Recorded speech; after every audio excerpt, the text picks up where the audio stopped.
Welcome to Banten, welcome to Banten. Provinsi Banten terkenal budayanya, Provinsi Banten terkenal seni debusnya, Provinsi Banten terkenal suku Baduynya, Provinsi Banten terkenal wisatanya.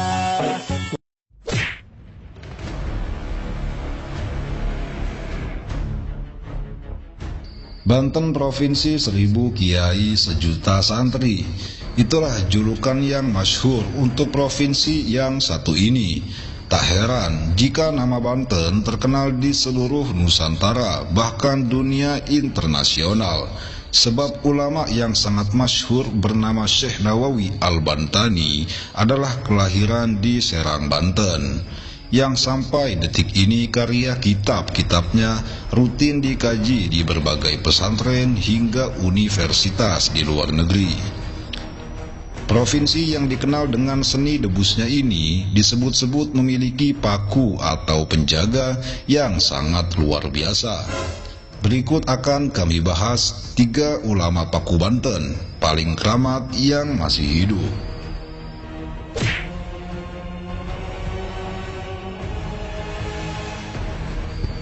1. Abuya Syar'i Ciomas. Abuya Tubagus Ahmad Syar'i Ciomas, Banten, sosok ulama yang saat ini paling diakui keberadaannya sebagai himayah atau paku Provinsi Banten.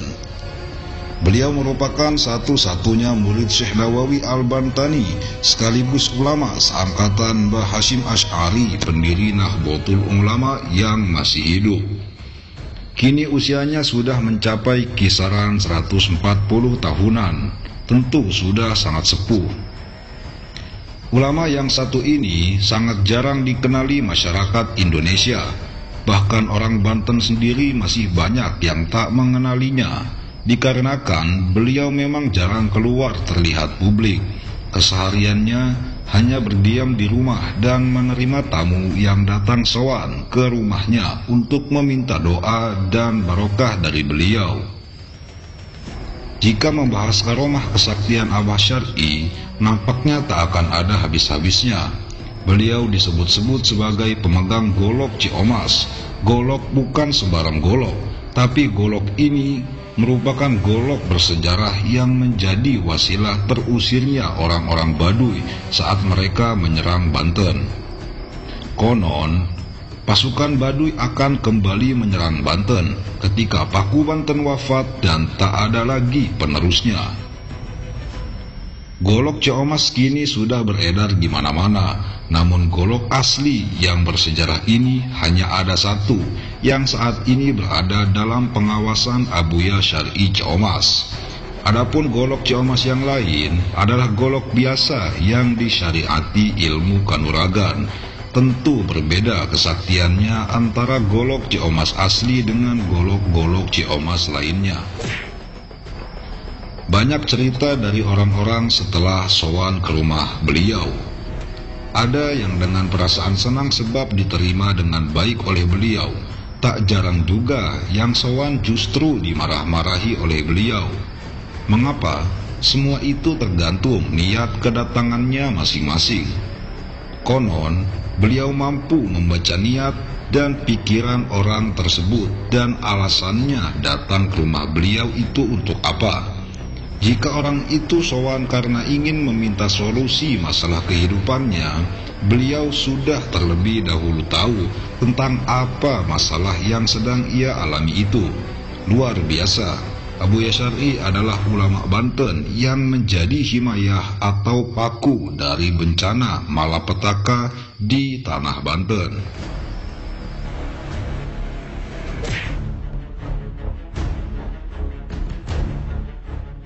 2. 2. Abuya Muhtadi Cidahu, Pandeglang, Banten. Beliau merupakan salah satu ulama yang diakui sebagai pakunya tanah Banten. Seorang ulama yang terdaftar dalam jajaran Mustasyar PBNU ini adalah seorang putra dari Abuya Dimyati Cidahu, Pandeglang.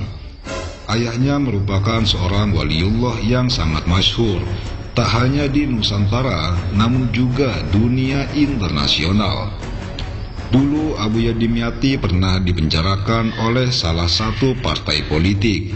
Namun anehnya, ketika Abuya Dimyati di dalam penjara, semua penjaga lapas yang ada di situ selalu merasakan hal yang aneh, seperti muntah-muntah, sakit perut, dan buang air besar terus-terusan. Akhirnya, dalam jangka waktu singkat, Abuya Dimyati dibebaskan dari penjara. Baik, kita kembali kepada sosok karismatik Abuya Muhtadi. Banyak murid-muridnya yang menyaksikan secara langsung karomah beliau. Salah satunya yang terkait soal banjir besar di sekitar daerah Serang belakangan ini, yang menghanyutkan banyak korban, bangunan, pepohonan besar, dan barang-barang berharga lainnya. Cerita ini saya dengar langsung dari salah satu murid beliau. Sebelum terjadi banjir besar di Serang, malam harinya Abuya Muhtadi melakukan ritual dzikir yang cukup lama. Setelah usai berzikir, beliau keluar lalu berkata pada orang-orang yang berada di situ, "Banten geus teu katahanan deui ku aing." Artinya Banten sudah tidak dapat tertahan lagi oleh saya. Orang-orang yang berada di situ bingung, apa maksud Abah Muhtadi berkata demikian? Apa yang akan terjadi di tanah Banten ini? Biasanya kalau Abah berkata begitu, tak lama lagi akan ada hal besar yang akan terjadi di tanah Banten. Benar saja, keesokan harinya, sekitar waktu subuh Banten berduka. Khususnya yang berada di daerah Serang dan sekitarnya, terjadi banjir besar yang luar biasa, menghanyutkan cukup banyak manusia, bangunan-bangunan, pepohonan besar, dan barang-barang berharga lainnya. Sungguh luar biasa. Abuya Muhtadi adalah sosok ulama yang diakui sebagai himayah, penjaga sekaligus paku di tanah Banten.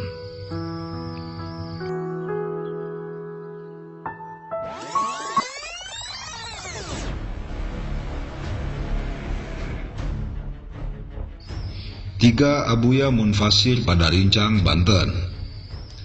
Ulama paku Banten yang terakhir adalah Abuya Munfasir yang bertempat tinggal di Padarincang, Serang, Provinsi Banten. Pesantren beliau yang tanpa nama terletak di kaki Bukit Padarincang.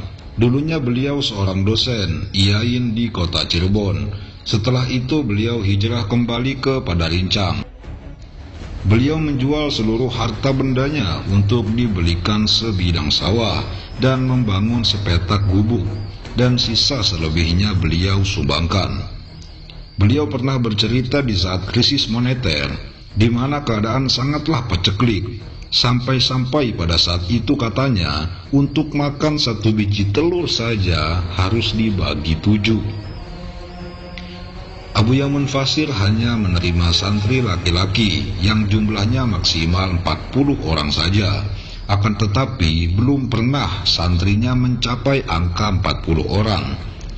Abuya menerapkan beberapa syarat untuk dapat mondok dan menuntut ilmu di tempatnya. Salah satunya dengan tidak diperbolehkannya membawa apapun. Hanya baju yang melekat di badan saja yang diperbolehkan untuk dibawa ke pondok beliau. Selain itu, Abuya juga memberikan syarat untuk siapa saja yang ingin menuntut ilmu dengan beliau, diharuskan untuk dites agar sanggup berpuasa selama 40 hari, sambil berbuka dan sahurnya hanya dengan 3 teguk air saja, tidak lebih. Setelah melewati taraf pengetesan ini, Abuya mengharuskan santri untuk berpuasa dengan umbi-umbian yang tidak diperbolehkan untuk dimasak atau terkena api.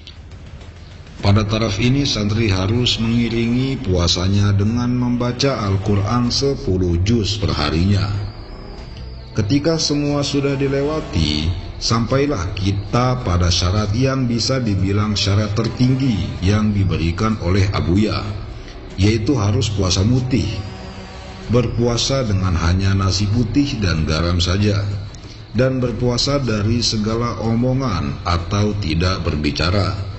Jadi jangan heran ketika berkunjung ke tempat beliau akan menemukan santri-santri beliau yang tidak mengeluarkan sepatah kata sedikit pun. Syarat-syarat yang diberikan beliau memang terlihat sangat berat, tapi beliau punya manhaj sendiri untuk menjadikan santri-santrinya memiliki hati yang bersih, salah satunya melalui jalan tasawuf. Yang pasti kiai ini sangat luar biasa. Penampilannya yang sangat bersahaja membuat orang yang melihatnya bergetar. Wajahnya yang memancarkan nur ilahi. Beliau bagai magnet kehidupan. Hidupnya hanya mengajar di pesantren tanpa nama. Sederet gubuk yang terlihat biasa saja. Namun siapa sangka syarat untuk bergabung menjadi santri di pesantrennya begitu sulit. Bukan maksud beliau mempersulit orang dalam mencari ilmu, namun justru caranya inilah yang mengajarkan kepada kita tentang kehidupan tasawuf yang sebenarnya. Demikian ulama Paku Banten paling keramat yang sampai saat ini masih hidup. Semoga beliau semua diberi panjang umur dan sehat selalu agar terus dapat membimbing kita menuju jalan ma'rifatullah, jalan hak yang diridhoi Allah Subhanahu wa ta'ala. Amin ya rabbal alamin.